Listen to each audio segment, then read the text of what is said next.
शिव महापुराण की कथा कहती है, अभी आम का सीजन चालू हो गया, केरी आने लगी, आम आने लगा। आम के बगीचे में जाकर देखना, जो नया नया पौधा होता है, नया नया आम का पेड़ होता है ना, उस पेड़ में जो नए नए फूल आते हैं। हमारे इधर मध्य प्रदेश में तो उसको आम के पेड़ के मोर कहते हैं कि आम के पेड़ में मोर आए।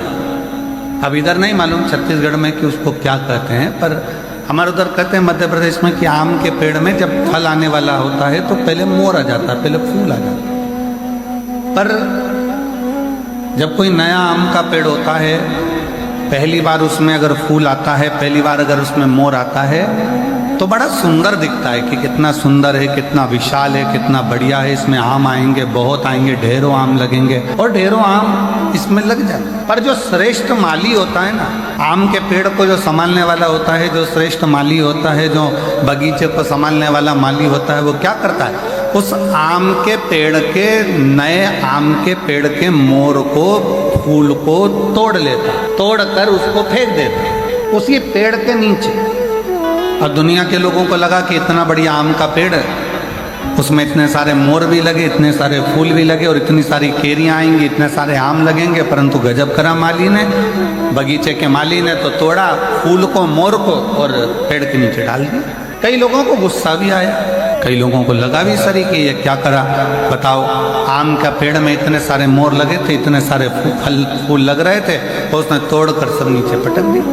उसको कुचल दिया, बेकार कर दिया। पर जो समझदार था,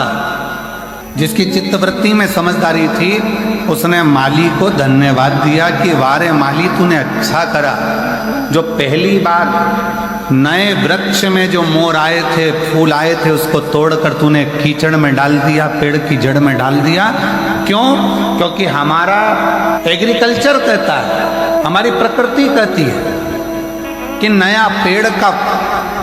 फूल, आम के बगीचे में लगे नए पेड़ के अगर मोर को, फूल को तोड़कर फेंक दिया जाए तो दूसरी बार जो फूल आते हैं और दूसरी बार जो फल आते हैं वो अपार आते हैं, जिसको गिना भी नहीं जा सकता। इतनी कृपा के साथ में उसमें आम लगना चालू हो जाते हैं, उसमें फूल लगना प्रारंभ हो जाते हैं। अब जो लोग कहते हैं कि बड़ा भगवान दुख देता है, बड़ा तकलीफ आती है, भगवान तकलीफ दे देते हैं, भगवान कष्ट देते हैं, भगवान दुख दे देते हैं, हम इतना पूजन करते हैं तो भी भगवान हमारी नहीं सुनता, हम इतना भजन करते हैं तो भी भगवान हमारी नहीं सुनता, हम भगवान को भक्ति करते हैं तो भी भगवान हमें कष्ट देता है। उसका कारण केवल इतना है, भगवान को धन्यवाद देना कि परमात्मा भी वो माली है, भगवान भी वो माली है। जैसे बगीचे का माली होता है, वैसे वो परमात्मा भी माली है। और परमात्मा यदि तुम्हें कुचल रहा है, परमात्मा थोड़ा कष्ट दे रहा है, परमात्मा थोड़ा दुख दे रहा है, परमात्मा थोड़ा सा कष्ट अगर तुमको जीवन में दे रहा है, तो समझ लेना कि जैसे मोर को तोड़ा गया,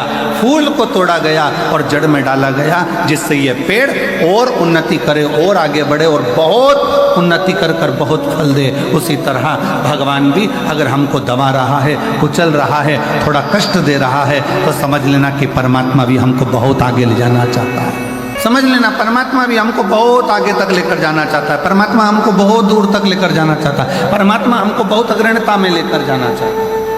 और शंभु करने पड़ी मांगो घड़ी दुख काटो, दया करी दर्शन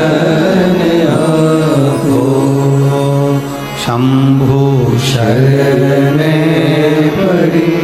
मांगो घड़ी रे घड़ी दुख काटो, दया करी दर्शन आपो। थोड़ी तकलीफ जीवन में, थोड़ा दुख जीवन में, थोड़ी परेशानी जीवन में अगर परमात्मा दे तो ये मानकर चलना कि वो भोलेनाथ ने तुम्हारे लिए कुछ अच्छा सोच कर रखा, कुछ अच्छा विचार कर रखा, कुछ अच्छा सोच लिया होगा, कुछ अच्छा विचार कर लिया होगा, कुछ अच्छा अपने मन में धारण कर रखा होगा, जो आज प्राप्त हुआ है। और बहुत बहुत मैं जशपुर के सभी श्रोता भाई बहनों को, इस जशपुर ज़िले के सभी श्रोताओं को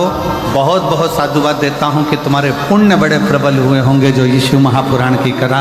मधेश्वर नाथ के चरणों में जो हो रहे हैं। बहुत बहुत बोल बम का नारा है। आवाज नहीं आई, जरा दमदारी से बोल बम का नारा है।